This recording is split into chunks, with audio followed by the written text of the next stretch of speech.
Hola a todos, bienvenidos nuevamente a Bima Discipleship México. Yo soy José Luis. Y yo soy Yao. Teníamos ya bastante tiempo que no grabábamos, bueno, un mes más o menos.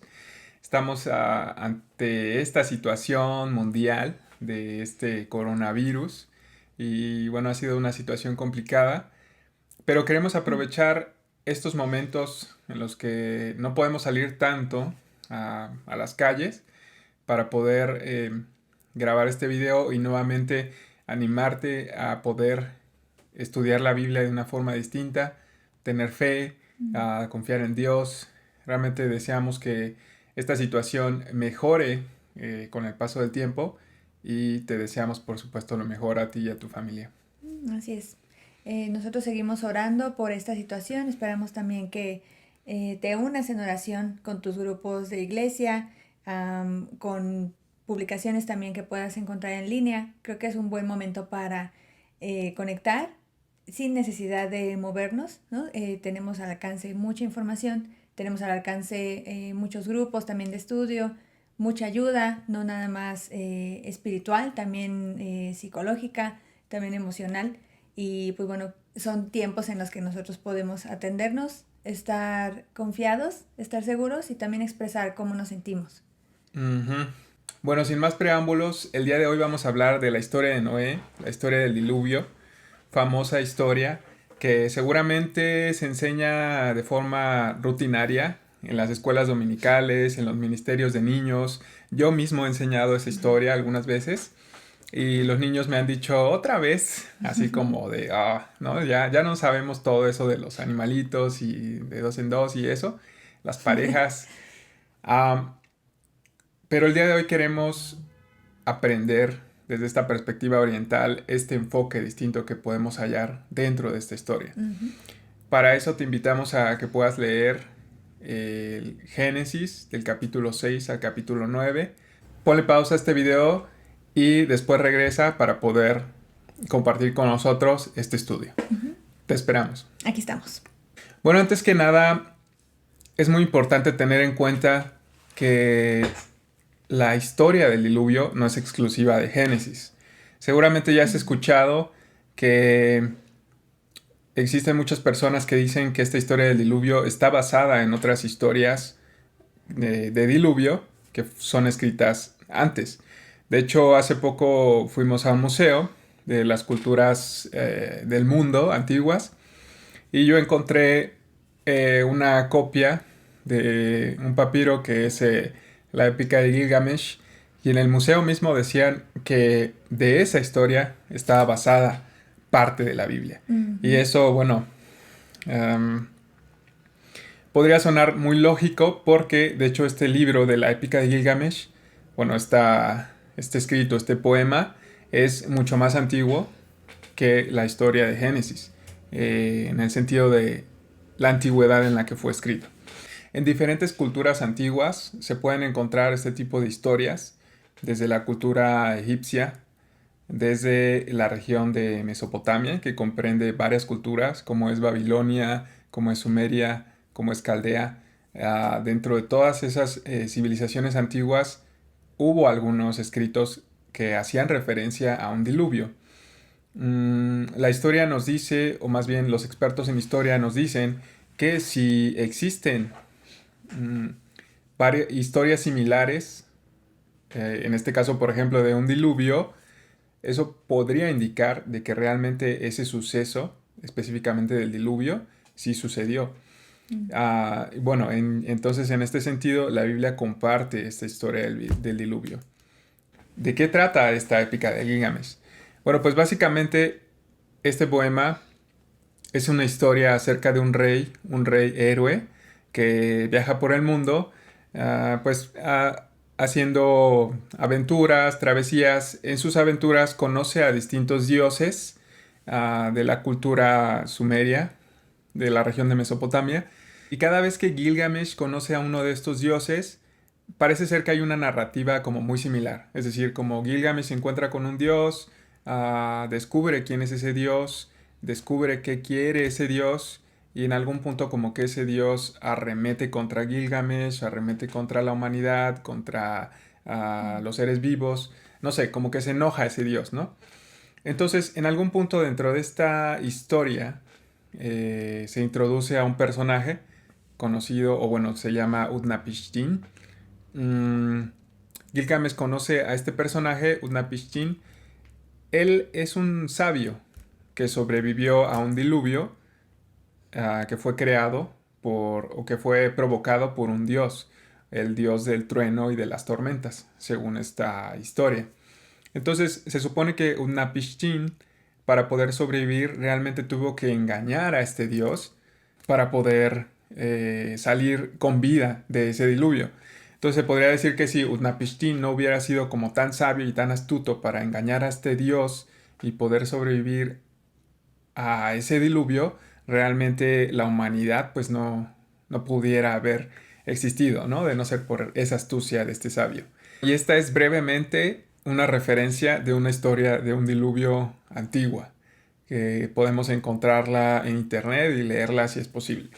Es importante tener en cuenta que a la audiencia a la que está escrita el libro de Génesis, seguramente ya estaba familiarizada con este tipo de historias acerca de diluvios, acerca de dioses que querían destruir a la humanidad. ¿Por qué podemos decir eso? Creo que hay una pista muy importante porque, como sabemos, los israelitas, los hebreos, eran descendientes de, el patriarca Abraham. ¿Y de dónde es Abraham, Yao? De Ur, ¿De Ur? ¿De qué parte? Caldea. Exacto. Eso lo podemos ver en Génesis 11, versículo 28, en donde se hace muy referencia explícita que Abraham nació en Ur de Caldea. Y como seguramente sabrás o como puedes conocer a través de la historia universal, Caldea era una región dentro de toda, bueno, Caldea era una civilización que formaba parte de toda la región de Mesopotamia. Y justamente dentro de esa región de Mesopotamia es de donde proviene este poema de Gilgamesh. Por lo tanto, eso significaría que el pueblo, bueno, que el mismo Abraham, sus padres, sus descendientes, seguramente ya tenían o ya conocían este tipo de historias. Especialmente historias como esta de un diluvio y de un dios que quería destruir a toda la humanidad. Ujú. Y obviamente la familia de Abraham, todos sus descendientes, son los que iban a recibir el Génesis. Entonces ellos eran los que iban a reescribir justamente todas estas historias para demostrar al pueblo de Israel quién era Dios. Porque ellos ya tenían estas historias de dioses que querían destruir a la humanidad, ¿no? Y de héroes que tenían que engañar a esos dioses para que no los destruyeran.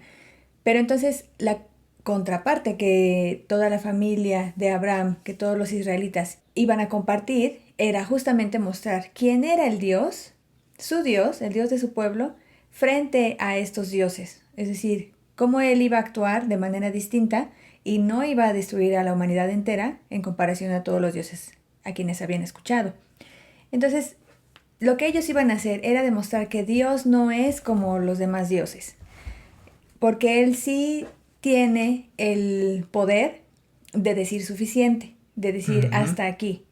Así como lo hemos visto en las historias anteriores, que esa parte de Dios es la que nosotros podemos acceder, la que nosotros tenemos y a la que podemos acceder, de decir esto es suficiente, el pecado no me domina, ¿no? Como lo veíamos con la historia de Caín y de Abel.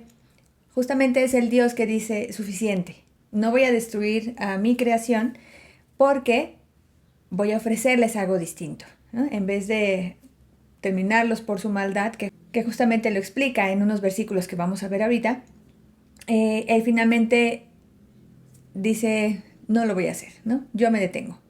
Entonces también hay una parte muy importante en la escritura que dice Dios, bueno, no voy a destruir a la humanidad, aunque su corazón se incline a la maldad.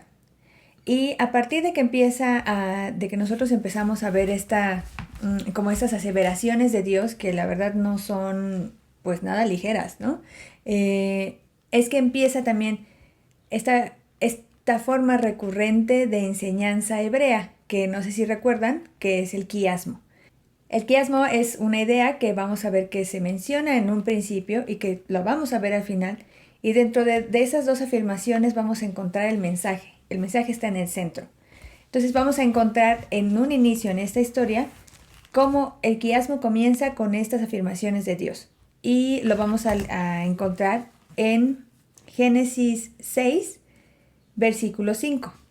Y dice la escritura: al ver el Señor que la maldad del ser humano en la tierra era muy grande y que todos sus pensamientos tendían siempre hacia el mal, se arrepintió de haber hecho al ser humano en la tierra y le dolió en el corazón. Esta afirmación la vamos a ver en el capítulo 8, versículo 21. Cuando el Señor recibió el grato aroma, se dijo a sí mismo: aunque las intenciones del ser humano son perversas desde su juventud, nunca más volveré a maldecir la tierra por culpa suya. Tampoco volveré a destruir a todos los seres vivientes como acabo de hacerlo. Uh-huh. Es interesante aquí como en un inicio vemos el por qué Dios quería destruir a la humanidad, porque las intenciones del hombre siempre tendían a hacer el mal, y por qué en este otro versículo vemos que Dios dice, a pesar de que las intenciones del hombre sean siempre hacer el mal, no los voy a destruir. Entonces tenemos estas dos ideas que son, digamos, como extremos. Pero entonces, ¿cómo encontramos esta idea central dentro de este quiasmo?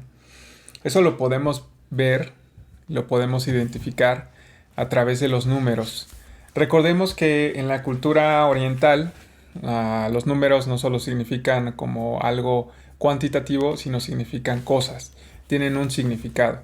Entonces hay que poner especial atención cuando tenemos una repetición de números. En este caso nos podemos dar cuenta que existe un patrón en los capítulos 6 al 8. ¿En dónde se encuentran esos números? Génesis 7, versículos 2 al 3, en donde Dios habla de 7 machos y 7 hembras, es decir, el número 7. Génesis 7, versículo 4, dentro de 7 días haré que llueva, es decir, otro número 7. Génesis 7, versículo 4, sobre la tierra durante 40 días y 40 noches. Aquí tenemos el número 40. Génesis 7, versículo 24, la tierra quedó inundada 150 días. Es decir, aquí tenemos una serie de 7, 7, 40 y 150. Y ahora bien, en el capítulo 8 tenemos, al cabo de 150 días las aguas habían disminuido. Tenemos otros 150. Génesis 8:6 tenemos, después de 40 días Noé abrió el arca. Un número 40. Génesis 8 versículo 10, esperó 7 días más y volvió a soltar la paloma. Y por último, Génesis 8:12, esperó 7 días más y volvió a soltar la paloma, pero esta vez la paloma ya no regresó. Si te das cuenta, tenemos esta repetición como de números: 7, 7, 40, 150, después 150, después 40, 7 y 7. Números que van del menor a mayor y llegan a un punto central.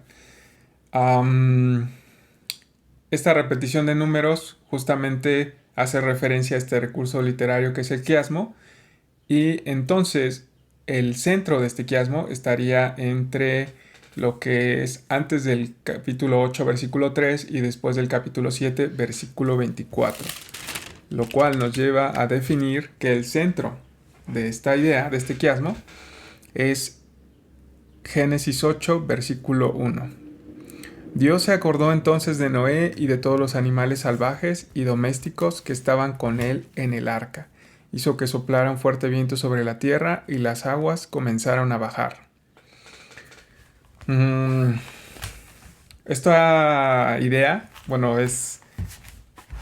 tiene algo muy raro, ¿no? Porque ¿será que Dios se olvida de las cosas?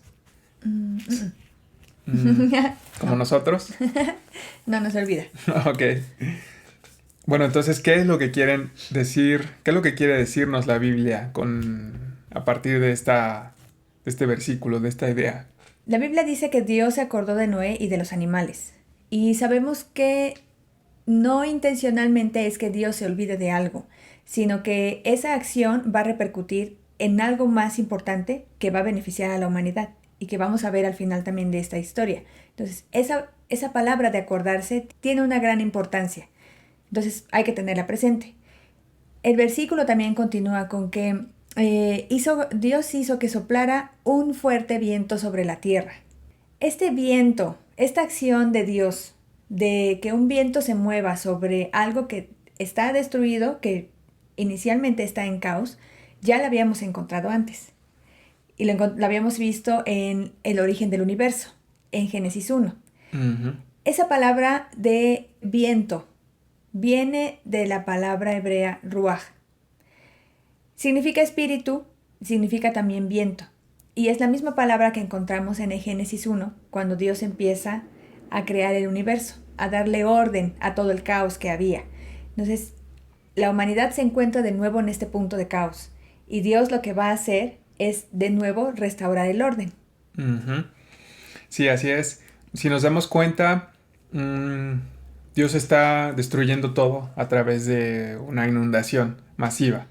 Entonces, eso implica que ya no exista pues prácticamente el mundo como se conocía. Ujú. Y al iniciar, como menciona Yao, esta idea de que Dios hizo soplar un fuerte ruaj, podría ser equivalente a Dios hizo soplar su espíritu sobre la tierra, pareciera que en esta historia se está encerrando una nueva creación. Está empezando otra vez una nueva creación, como en el Génesis 1. Y de hecho hay mucha similitud, o bueno, se puede encontrar una analogía de cómo es que se fueron desarrollando los días en el Génesis 1 en una comparativa dentro de esta historia del capítulo 8. Por ejemplo, sabemos que, bueno, el Génesis 1 habla de un caos y aquí tenemos otra vez este caos generado por el diluvio y el Espíritu de Dios que se está moviendo sobre las aguas. Tenemos aguas generadas por el diluvio y las aguas que caen, que son como esta referencia también a Génesis 1 de la bóveda arriba y las aguas abajo. Después tenemos que en esta historia nos dice que Noé abre una ventana. Y bueno, ¿qué es lo que sucede cuando tú abres una ventana? Ya. Entra luz. Ujú. Exacto, entra luz, podemos ver qué es lo que hay en el exterior, pero esa referencia de la luz, ¿no? Que está entrando. Y así por el estilo. Es decir, podemos ver, por ejemplo, lo primero que Noé suelta para conocer, para ver si hay tierra, son aves. Y entonces son de las primeras cosas que también Génesis habla en el día 4, aves sobre el aire. Evidentemente existían en las aguas pues peces en el mar y después viene lo que es la tierra, ya cuando empiezan a bajar las aguas, que eso también es similar con el día 5.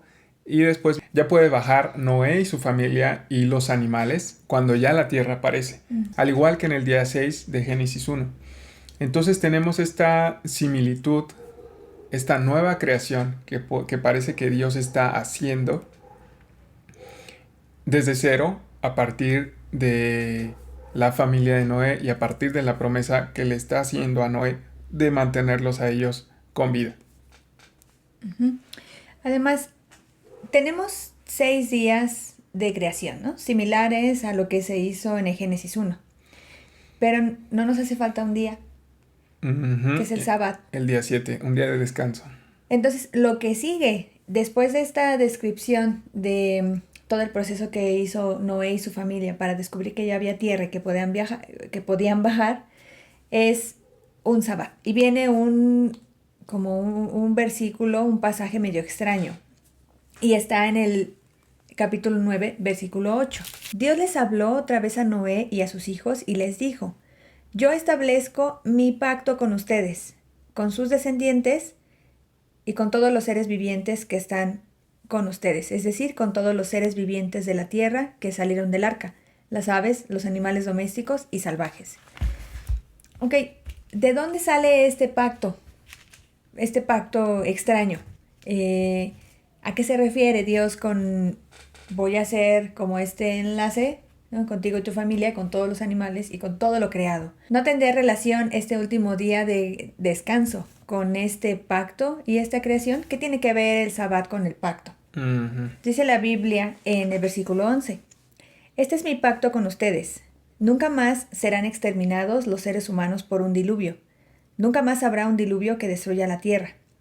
Y Dios añadió, esta es la señal del pacto que establezco para siempre con ustedes y con todos los seres vivientes que los acompañan. He colocado mi arco iris en las nubes, el cual servirá como señal de mi pacto con la tierra. Cuando yo cubra la tierra de nubes y en ellas aparezca el arco iris, me acordaré del pacto que he establecido con ustedes y con todos los seres vivientes. Nunca más las aguas se convertirán en un diluvio para destruir a todos los mortales. Cada vez que aparezca el arco entre las nubes, yo lo veré y me acordaré del pacto que establecí para siempre con todos los seres vivientes que hay sobre la tierra. Dios concluyó diciéndole a Noé, este es el pacto que establezco con todos los seres vivientes que hay en la tierra. Aquí hay algo muy interesante. ¿Cuántas veces se repiten ciertas palabras? Bastantes veces. Yo creo que a Dios le gusta mucho la palabra pacto. Me acordé de mi pacto, me acordé del pacto.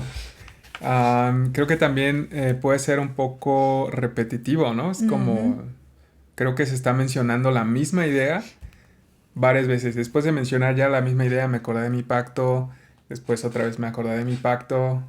No sé, es extraño. Y hay que recordar que en la Biblia no se queda al aire todo lo que se menciona. Tiene una intención. Entonces vamos a ver cuál es la intención de que Dios haya repetido tantas veces este mismo mensaje. Solamente en estos párrafos que leímos, la palabra pacto se repite 7 veces. La palabra tierra, otras 7. La palabra nube se repite 5 veces.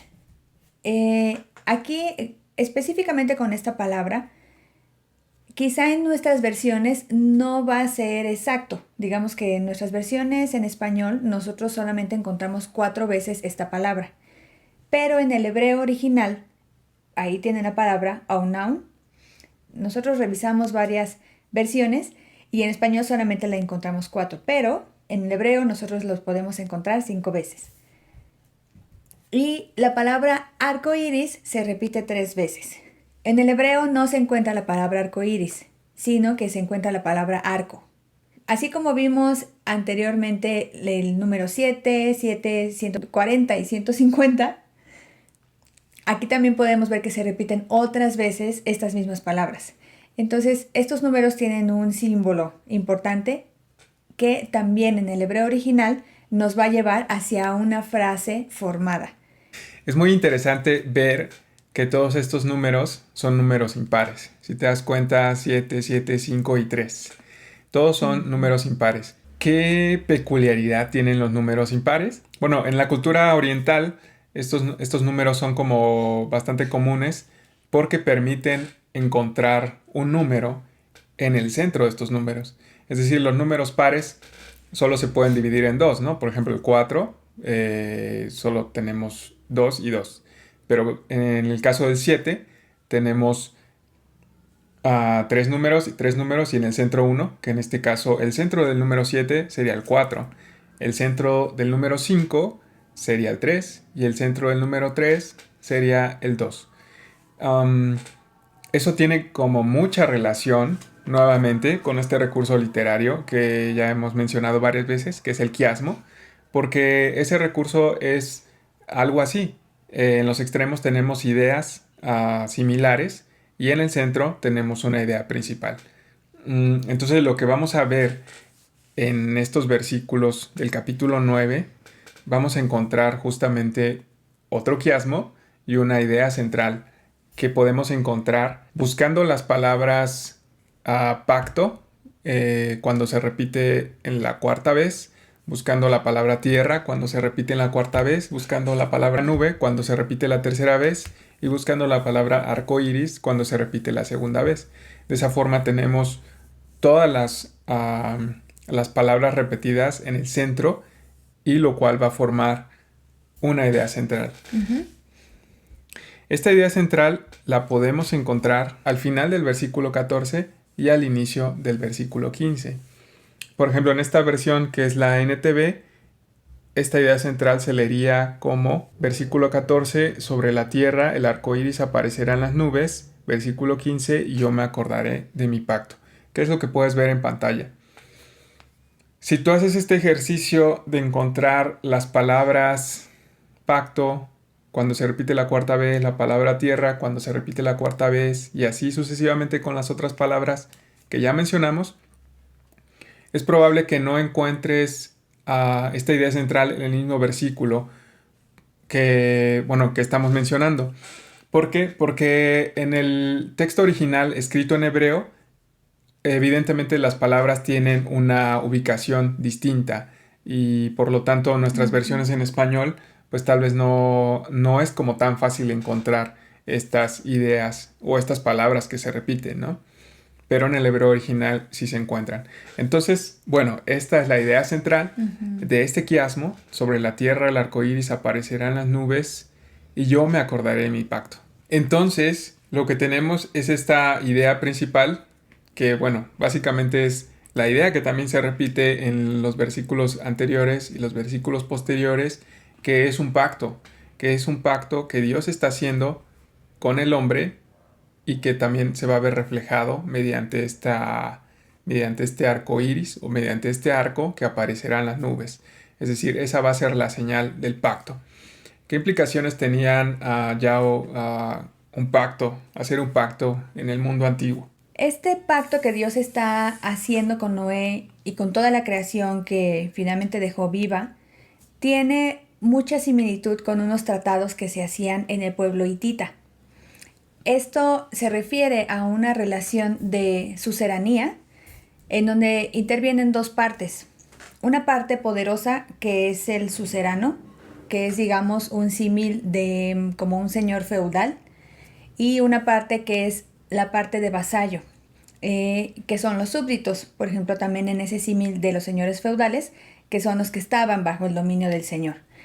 En el caso del vasallo, obviamente debe rendirse, ¿no? Un vasallo se rinde ante la persona que es más poderosa. En este pacto que Dios hace con Noé, la parte de vasallo no está relacionada con una cuestión de temor. Tanto el vasallo como el suzerano tienen una especie de recibo.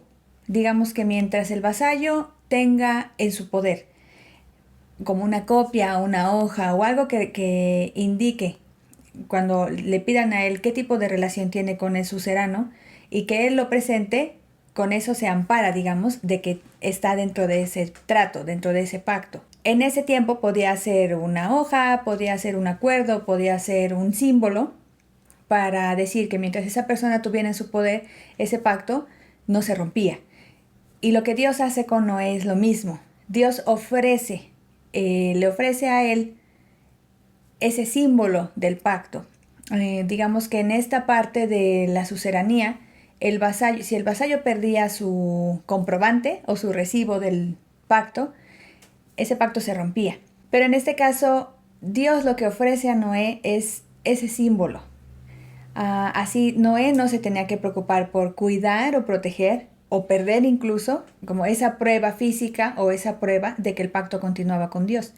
Entonces lo que hace Dios es quitarle también ese peso de encima a Noé, de que si hace algo, si desobedecía, o incluso aunque la humanidad volviera a su naturaleza pues de maldad, quizá eso hubiera roto el pacto con Dios, pero lo que Dios hace es quitarle ese peso, esa preocupación a la humanidad, a Noé, y lo que hace es poner algo visible, algo que para el hombre va a ser, digamos, inalcanzable, pero va a estar ahí. Y lo que Dios pone es un arco. Esto en la simbología hebrea se relaciona mucho con el arco y con la flecha. ¿Y cómo es un arco cuando está estirado?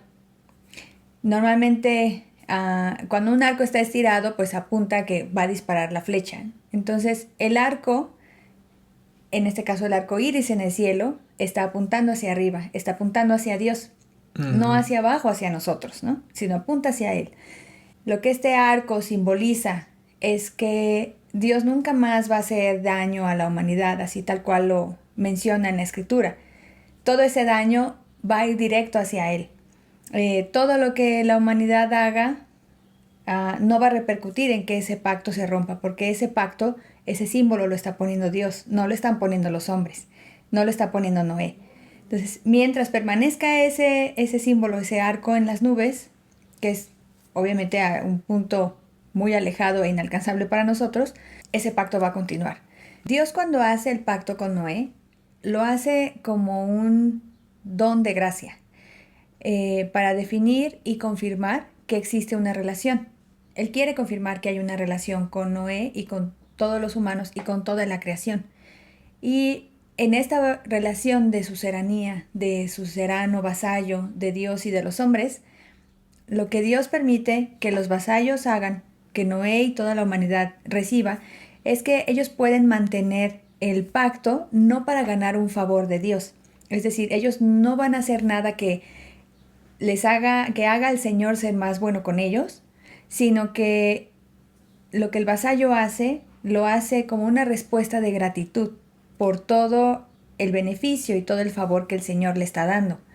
Aun cuando estas relaciones o estos pactos en la antigüedad llegaban a romperse, el Señor podía considerar renovar una relación que se rompía, un pacto que se rompía, porque ejercía misericordia y porque ejercía gracia. Entonces, el Señor podía ejercer misericordia y renovar una relación con un vasallo arrepentido. Lo que también hace Dios respecto a ese último día del que hablábamos del Sabbat con la humanidad es ponerle fin también a tanto a la preocupación de Noé porque ese pacto continuara, porque no perdiera ese símbolo que lo relacionaba con Dios, y también pone un fin a la destrucción que él estaba imponiendo sobre su creación. Es decir, en este momento Dios se convierte en un Dios diferente en comparación a todos los dioses de otras tribus, de otras culturas, y decide terminar con la destrucción, decide descansar de la destrucción. Entonces Dios completa ese último día del Sabbat en esa destrucción y en esa creación de nuevo de la humanidad, de restablecimiento del orden que Él puso sobre el caos que había existido después del diluvio. Uh-huh. Tenemos entonces a un Dios que sabe cuándo detenerse en cuestión de la destrucción, y tenemos a un Dios que sabe cuándo detenerse cuando está creando. Y esta última diferencia que mencionaba Yao con respecto a las culturas antiguas tiene mucho sentido en el momento de que Moisés, al ser utilizado por Dios para escribir esta historia del diluvio, reescribe en la mente de los hebreos, en la mente de los israelitas, la concepción que ellos estaban teniendo o que ellos ya tenían de los dioses que conocían hasta ese momento. Se les está presentando un Dios que puede hacer un pacto con ellos, un Dios que puede decir, ya no los voy a destruir, en comparación a los otros dioses que son bastante humanos, que se enojan, que destruyen sin sentido, solo porque quieren. Al pueblo hebreo se le está presentando al verdadero Dios. Y entonces sí tiene sentido que la Biblia tome estas historias antiguas para reescribirlas y para mostrarle y enseñarle a su pueblo cómo es realmente el verdadero Dios. Entonces, bueno, eso es lo que queríamos enseñar el día de hoy. Bueno, el día que estés viendo este video, en estos tiempos de cuarentena. Esperamos que te sea de mucha ayuda para tu estudio bíblico, que puedas entender estos capítulos de Génesis de una forma distinta, y pues te esperamos en nuestra próxima edición de un capítulo más de Bima en español. Nos vemos.